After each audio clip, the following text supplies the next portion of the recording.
En el invierno de 1886-87 fue hallado en el sepulcro de un monje cristiano en Ajmin, antiguo Panópolis, en el Alto Egipto, un libro de pergamino de 66 páginas, datado alrededor del siglo VIII, que contiene fragmentos de varios textos apócrifos.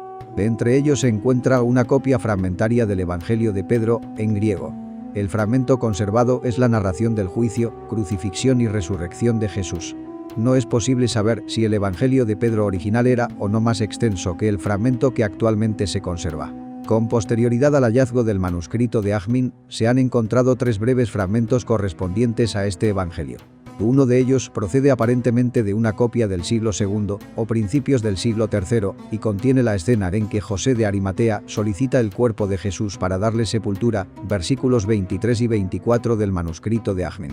Los otros 2, muy breves, parecen referirse a conversaciones entre Jesús y Pedro, narradas en primera persona por este último. La mayor parte de los autores establece que este evangelio fue redactado hacia el año 150 después de Cristo. La hija de Pedro. El primer día de la semana, el domingo, se reunió mucha gente y llevaron a Pedro una gran multitud de enfermos para que los curara. Pero uno de entre los presentes tuvo el valor de decirle: Pedro, ante nuestros ojos has hecho que muchos ciegos vean, muchos sordos oigan, que los lisiados anden, y has ayudado a los débiles otorgándoles fuerza. ¿Por qué motivo no has socorrido a tu hija, doncella, que se ha hecho una bella mujer y que ha creído en el nombre del Señor? Uno de sus costados se halla totalmente paralizado y yace tendida en un rincón, impedida. Podemos ver a los que has curado, pero no te has cuidado de tu propia hija. Mas Pedro sonrió y le dijo: Hijo mío, Dios solamente sabe por qué razón su cuerpo está enfermo. Sábete, pues, que él no es débil o impotente para otorgar este don a mi hija, mas para persuadirlo en su ánimo y para que los presentes se robustecieran en la fe. Miró a su hija y le dijo: Levántate de ese lugar sin que nadie te ayude salvo Jesús solo. Camina ya sana, delante de todos estos, y ven hacia mí. Ella se levantó y fue hacia él. La muchedumbre se alegró por lo que había ocurrido. Pedro les dijo: Ahora vuestro corazón está convencido de que Dios no es impotente respecto a cualquier cosa que le pidamos. Entonces se alegraron aún más y alabaron a Dios. Pedro dijo así a su hija: Vuelve a tu sitio, siéntate y quede de nuevo contigo tu enfermedad, pues esto es útil para ti y para mí. La joven se volvió, se sentó en su lugar y quedó como antes. Toda la muchedumbre se puso a llorar y suplicó a Pedro que la volviera a curar. Les dijo Pedro: Por la vida del Señor, que esto es útil para ella y para mí. Pues en el día en el que nació tuve una visión en la que él me decía: Pedro, hoy ha nacido para ti una gran tentación. Tu hija causará daño a muchas almas si su cuerpo permanece sano. Mas yo pensaba que la visión se mofaba de mí. Cuando la muchacha tuvo 10 años, muchos sufrieron escándalo por su causa. Un gran hacendado, Ptolomeo de nombre, que la había visto bañarse a la muchacha y a su madre, envió por ella con la intención de hacerla su esposa. Pero su madre no quiso. Ptolomeo insistió y no pudo esperar. Laguna de un folio. 133-134. Los siervos de Ptolomeo trajeron a la muchacha, la dejaron delante de la puerta de la casa y se fueron. Cuando caímos en cuenta, su madre y yo bajamos, descubrimos a la muchacha y que todo un costado de su cuerpo, desde los pies a la cabeza, se había quedado paralizado y enjuto. La recogimos y alabamos al Señor que había librado a su sierva de esa mancha, de la vergüenza y de... Este es el motivo por el que la muchacha ha quedado así hasta el día de hoy. Ahora es conveniente para vosotros que conozcáis el final de Ptolomeo.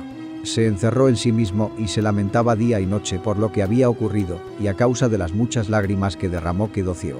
Tomó la decisión de levantarse y ahorcarse, mas he aquí que a la hora nona de aquel día, cuando se encontraba solo en su dormitorio, vio una gran luz que iluminaba toda la casa y oyó una voz que le decía: Ptolomeo, los vasos de Dios no han sido dados para la ruina y la corrupción. Era necesario que tú, que has creído en mí, no profanaras a mi doncella, en la que deberías ver una hermana, pues yo soy para vosotros dos un solo espíritu. Levántate, sin embargo, y vete deprisa a casa de Pedro, el apóstol. Allí verás mi gloria, y él te aclarará este asunto. Ptolomeo no se descuidó un momento, y ordenó a sus hombres que le mostraran el camino y que lo llevaran hasta mí. Cuando estuvo en mi presencia contó lo que le había ocurrido por el poder de Jesucristo, nuestro Señor. Entonces comenzó a ver con los ojos de su cuerpo y de su alma, y muchos pusieron su esperanza en Cristo. Él les causó un bien procurándoles graciosamente el don de Dios. Luego murió Ptolomeo, abandonó la vida y se fue hacia su Señor. Y cuando dispuso su testamento, inscribió en él un lote de tierra a nombre de mi hija, ya que por su medio había creído en Dios y obtenido la curación. Yo, a quien había confiado la administración, ejecuté todo diligentemente. Vendí el campo, y Dios solo sabe que yo ni mi hija. Vendí el campo, y del producto no me he quedado con nada, sino que todo lo he repartido entre los pobres.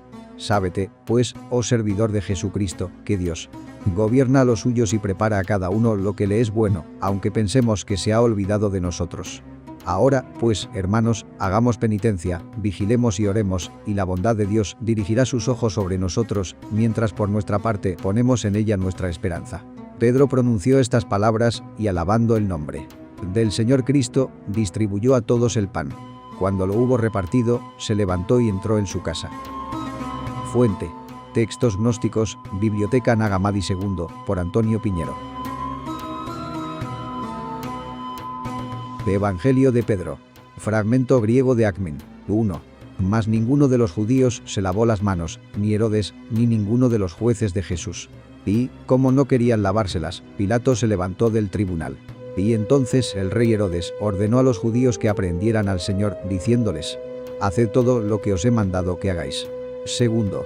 Empero José, el amigo de Pilatos y del Señor, permaneció allí. Y, sabiendo que se le iba a crucificar, fue a Pilatos y le pidió el cuerpo del Señor para sepultarlo. Y Pilatos envió a pedir a Herodes el cuerpo del Señor. Mas Herodes dijo: hermano Pilatos, aun cuando nadie lo pidiese, nosotros lo sepultaríamos, sin esperar a que despuntase el día del sábado, porque escrito está en la ley que no se ocultará el sol sobre un hombre puesto el suplicio mortal. Y lo entregó al pueblo, la víspera de los ácimos, su fiesta. 3. Y ellos, habiendo agarrado al Señor, lo empujaban a toda prisa, y decían: arrastremos al Hijo de Dios, ahora que somos dueños de él. Y lo revistieron con un manto de púrpura, y lo hicieron sentarse en el tribunal, diciendo: juzga equitativamente, Rey de Israel. Y uno de ellos, habiendo traído una corona de espinas, la colocó sobre la cabeza del Señor. Y otros, puestos delante de él, le escupían en el rostro, y otros le pegaban en las mejillas, y otros lo golpeaban con una caña, y algunos lo azotaban con un látigo, diciendo: tributemos estos honores al Hijo de Dios. 4. Y tomaron 2 malhechores, y crucificaron al Señor entre ellos. Mas él se callaba, como aquel que no siente sufrimiento alguno. Y, cuando hubieron levantado la cruz, inscribieron en ella: este es el Rey de Israel. Y, habiendo depositado ante él sus vestidos, echaron suerte sobre ellos, y se los repartieron. Empero uno de los malhechores les dirigió reproches, diciendo: nosotros, por el mal que hemos hecho, sufrimos así. Mas este, que se ha convertido en el Salvador de los hombres, ¿qué malos ha hecho? Y, habiéndose irritado contra él, ordenaron que se le rompiesen las piernas, a fin de que muriese entre tormentos espantosos. 5. Y era mediodía, y las tinieblas se apoderaron de toda la Judea, y ellos estaban turbados, y se preguntaban con inquietud si el sol se habría ocultado ya, considerando que él vivía aún, y que está escrito para ellos que el sol no debe ocultarse sobre un hombre puesto el suplicio mortal. Y uno de ellos dijo: dadle a beber hiel con vinagre. Y, habiendo hecho la mezcla, se la dieron a beber. Y consumaron todas las cosas, y acumularon sobre sus cabezas sus pecados. Muchos circulaban con lámparas encendidas, pensando que era ya de noche, y se ponían a la mesa. Y el Señor clamó, diciendo: mi potencia, me has abandonado. Y pronunciadas estas palabras perdió la vida. Y, en aquella misma hora, el velo del templo de Jerusalén se rompió en 2. 6. Entonces los judíos arrancaron los clavos de las manos del Señor y lo pusieron en tierra. Y la tierra entera tembló, y un gran temor se esparció entre el pueblo. Mas el sol volvió a brillar, y se encontró que era la hora de nona. Los judíos se regocijaron de ello, y dieron a José el cuerpo del Señor, para que los sepultase. Porque José había sido testigo de todo el bien que el Señor había hecho. Habiendo, pues, tomado al Señor, lo lavó, y lo envolvió en un lienzo, y lo transportó a su propia tumba, llamada el huerto de José. Y los judíos y los ancianos y los sacerdotes comprendieron el mal que se habían hecho a sí mismos, y comenzaron a lamentarse y a exclamar: mal hayan nuestros pecados.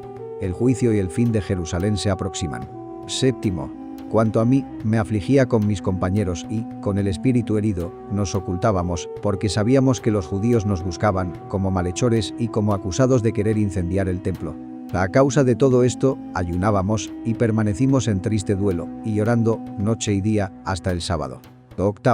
Pero los ancianos y los escribas y los fariseos se habían reunido en concilio, y, al saber que todo el pueblo murmuraba, y se golpeaba el pecho, diciendo: si a su muerte se han producido tamaños signos, ello demuestra que era justo, cobraron gran pavor. Y fueron a Pilatos, rogándole, y diciendo: «Procúranos soldados, a fin de que guardemos su tumba durante 3 días. Así evitaremos que sus discípulos vayan a robar su cuerpo y que el pueblo, creyendo que ha resucitado de entre los muertos, nos cause algún mal». 9. Pilatos, pues, les dio al centurión Petronio con soldados para guardar el sepulcro. Y a este fueron con ellos los ancianos y los escribas y los fariseos. Y habiendo arrastrado hasta aquel lugar una enorme piedra, en un esfuerzo común y con ayuda del centurión y de los soldados, todos los que estaban allí la colocaron a la puerta del sepulcro, de modo que obstruyese su entrada. Y fijaron, para asegurarla, 7 sellos y, plantando una tienda, montaron la guardia. Y por la mañana, cuando el sábado comenzaba a despuntar, llegó una gran multitud de gentes de Jerusalén y de sus cercanías para ver el sepulcro sellado. 10. Empero, en la noche tras la cual se abría el domingo, mientras los soldados en facción montaban 2 a 2 la guardia, una gran voz se hizo oír en las alturas. Y vieron los cielos abiertos, y que 2 hombres resplandecientes de luz se aproximaban al sepulcro.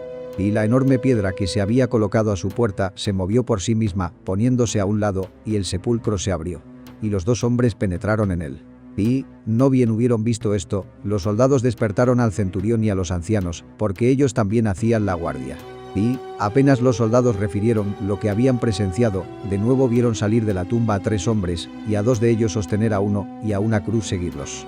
Y la cabeza de los sostenedores llegaba hasta el cielo, mas la cabeza de aquel que conducían pasaba más allá de todos los cielos. Los 3 son de gigantesca estatura. Y oyeron una voz que preguntaba en las alturas: ¿Has predicado a los que están dormidos?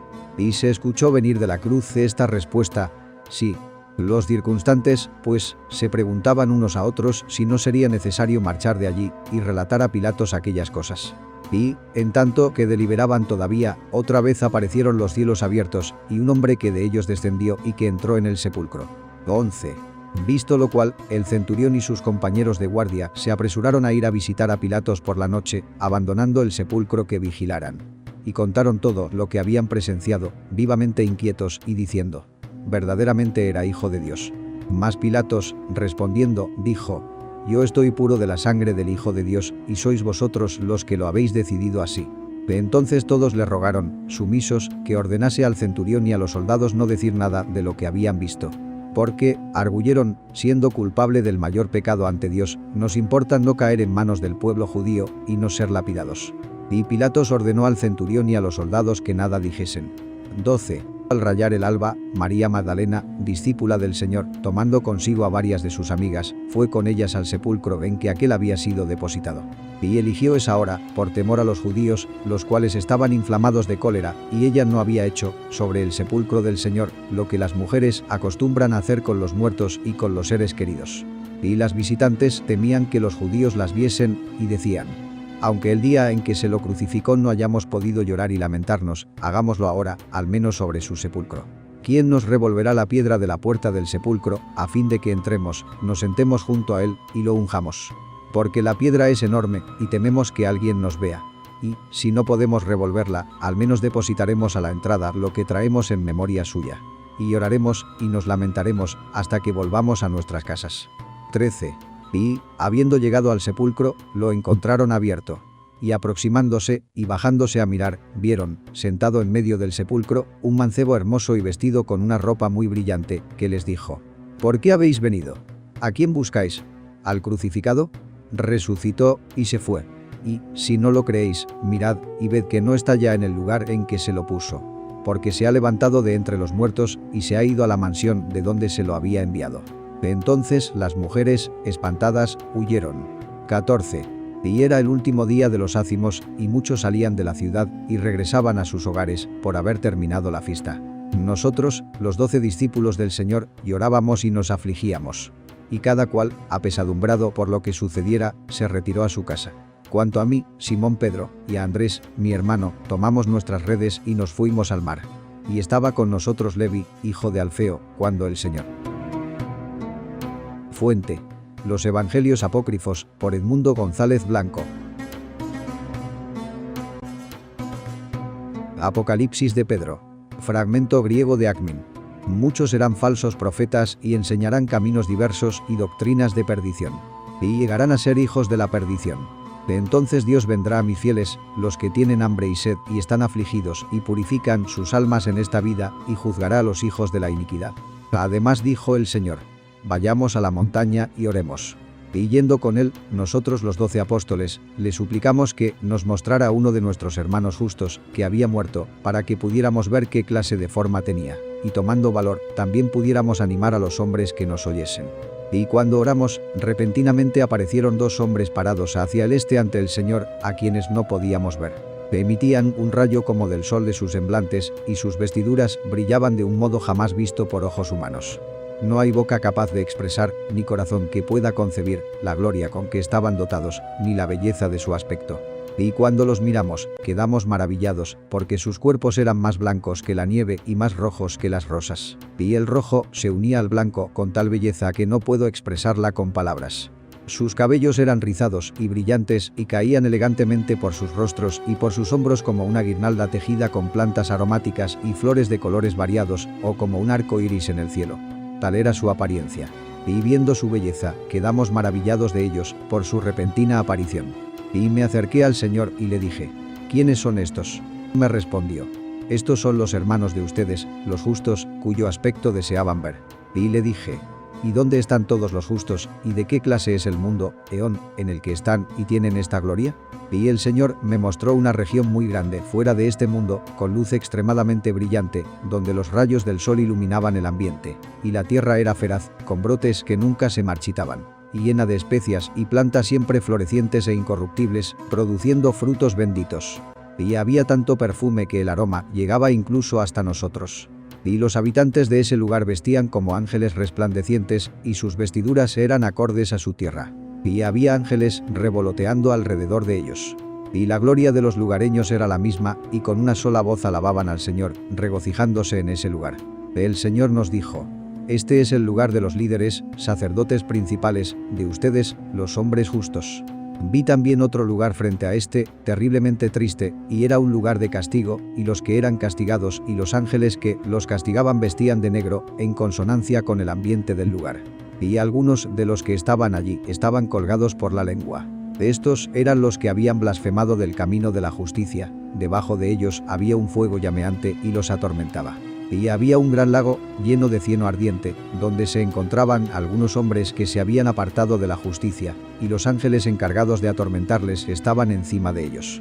También había otros, mujeres, que colgaban de sus cabellos por encima de este cieno incandescente. Estas eran las que se habían adornado para el adulterio. Y los hombres que se habían unido a ellas en la impureza del adulterio pendían de los pies y tenían sus cabezas suspendidas encima del fango, y decían: no creíamos que tendríamos que venir a parar a este lugar. Y vi a los asesinos y a sus cómplices echados en un lugar estrecho, lleno de ponzoñosos reptiles, y eran mordidos por estas bestias, y se revolvían en aquel tormento. Y encima de ellos había gusanos que semejaban nubes negras. Y las almas de los que habían sido asesinados estaban allí, y miraban al tormento de aquellos asesinos, y decían: oh Dios, rectos son tus juicios. Muy cerca de allí vi otro lugar angosto, donde iban a parar el desagüe y la hediondez de los que allí sufrían tormento, y se formaba allí como un lago. Y allí había mujeres sentadas, sumergidas en aquel albañal hasta la garganta, y frente a ellas, sentados y llorando, muchos niños que habían nacido antes de tiempo, y de ellos salían unos rayos como de fuego que herían los ojos de las mujeres. Estas eran las que habían concebido fuera del matrimonio y se habían procurado aborto. Y otros hombres y mujeres eran quemados hasta su mitad y arrojados a un lugar oscuro y golpeados por espíritus malvados, y sus entrañas eran devoradas por gusanos que nunca acababan. Y estos eran los que habían perseguido a los justos y los habían entregado a la muerte. Y cerca de aquellos había nuevamente hombres y mujeres que se mordían sus propios labios en tormentos y eran heridos por un hierro candente en sus ojos. Y estos eran los que habían blasfemado y difamado el camino de la justicia. Y enfrente a estos, otros hombres y mujeres se mordían sus lenguas y tenían fuego ardiente en sus bocas. Y estos eran los que habían sido testigos falsos. Y en otro lugar había guijarros más puntiagudos que espadas o que pinchos candentes, y unos hombres y mujeres andrajosos, con harapos inmundos, rodaban sobre ellos en tormento. Y estos eran los que habían sido ricos y confiaban en sus riquezas, y no se compadecían de los orfanatos y las viudas, y desdeñaban los mandamientos de Dios. Y en otro gran lago, lleno de materia hedionda, pus y sangre y cieno ardiente, se encontraban unos hombres y mujeres sobre sus rodillas. y estos eran los que habían sido usureros y demandaban interés sobre interés. Y otros hombres y mujeres eran arrojados desde un gran abismo, y cuando llegaban al fondo, eran conducidos nuevamente hasta la cima por aquellos que estaban sobre ellos, y volvían a ser arrojados, y su tormento no tenía fin. Y estos eran los que habían profanado sus cuerpos comportándose como mujeres, y las mujeres que estaban con ellos eran las que se habían acostado entre ellas, como si fueran hombres con mujeres. Y junto al abismo estaba un lugar lleno de fuego, y allí se encontraban los hombres que habían tallado con sus propias manos imágenes para sí mismos suplantando a Dios. Y junto a estos estaban otros hombres y mujeres con varas de fuego, y se golpeaban unos a otros, y no cesaban de atormentarse de esta manera. Y, cerca de ellos, otros hombres y mujeres se quemaban, revolvían y asaban. Y estos eran los que habían abandonado el camino de Dios. Fuentes. Vers. 21-26. Patrología, por Johannes Quasten, Bach.